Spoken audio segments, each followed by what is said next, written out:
The modern internet relies on mathematical locks to protect everything from global banking to your personal digital identity.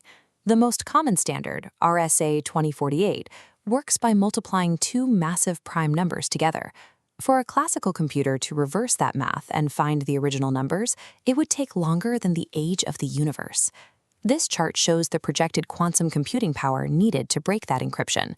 Back in 2019, researchers calculated that cracking RSA 2048 would require 20 million qubits. That was a comfortably high ceiling, guaranteeing our data would stay secure for decades.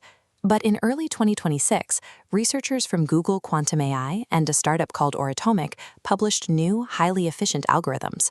The required threshold for breaking RSA dropped from 20 million to as few as 10,000 reconfigurable qubits. In less than 7 years, the estimated computing power needed to break the internet's core encryption collapsed by roughly 200 times. The long timeline organizations relied on to prepare for QDay, the moment quantum computers can actually read our encrypted data, is gone. The theoretical future problem is now an active countdown. The threat is actually operational right now, today, driven by a tactic known as harvest now, decrypt later. Patient adversaries are quietly siphoning up massive volumes of encrypted traffic as it moves across networks. They cannot read the files today, so they put them into long-term storage, waiting for quantum hardware to catch up to the math. The targets are files that hold their value for decades: classified government communications, proprietary corporate research, and personal medical records.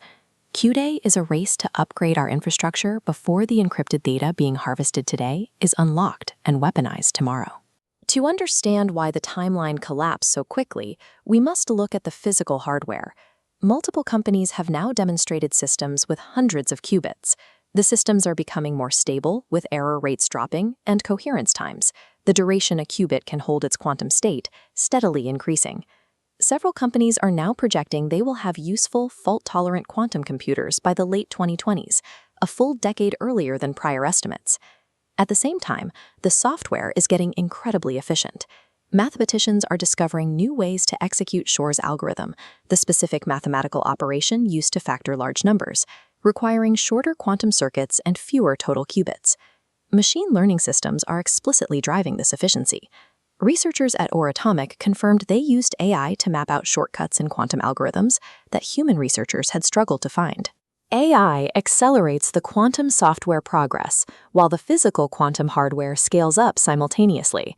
The 200 times compression of the QDay timeline is the mathematical consequence of artificial intelligence and quantum computing supercharging each other. High-level cybersecurity institutions are no longer debating these timelines. They are deploying rapid countermeasures. Cloudflare, which secures a significant fraction of all global internet traffic, moved its strict deadline for complete post-quantum security up to 2029. Their head of cybersecurity publicly called the new quantum thresholds a real shock. The U.S. National Institute of Standards and Technology finalized new post-quantum cryptographic algorithms in 2024. Now, federal agencies are under a strict mandate to inventory their systems and rip out the vulnerable code. The people responsible for guarding the internet are treating the compressed quantum timeline as an active operational crisis. The challenge is the sheer scale of the attack surface. Trillions of dollars in global banking depend on transaction records and account balances secured by these soon-to-be obsolete algorithms. Then there is elliptic curve cryptography. This is the specific math protecting the wallets of major cryptocurrencies like Bitcoin and Ethereum. Unless the entire network coordinates an upgrade, those wallets are exposed. This chart shows the vulnerability spread across 5 main sectors: banking, crypto, cloud data, government communications, and intellectual property. Combined, we are looking at hundreds of trillions of bytes currently at risk. Replacing these cryptographic locks means finding every piece of vulnerable code buried deep within legacy software stacks and replacing it without disrupting operations. Every piece of current digital infrastructure on Earth is a ticking liability that requires an immediate, systemic upgrade. This chart shows the forecasted 5-year migration plan.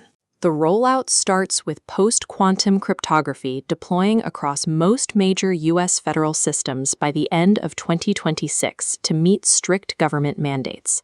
By 2027, regulatory pressure forces major financial institutions in developed economies to complete their transitions. By 2028, the core infrastructure of major cloud services and consumer messaging apps follow suit.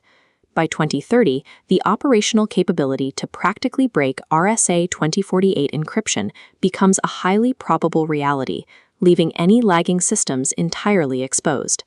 The scale of this transition rivals the Y2K remediation effort, but with higher stakes and a cost projected to exceed hundreds of billions of dollars across the global economy. There are no shortcuts here. The only defense against catastrophic exposure tomorrow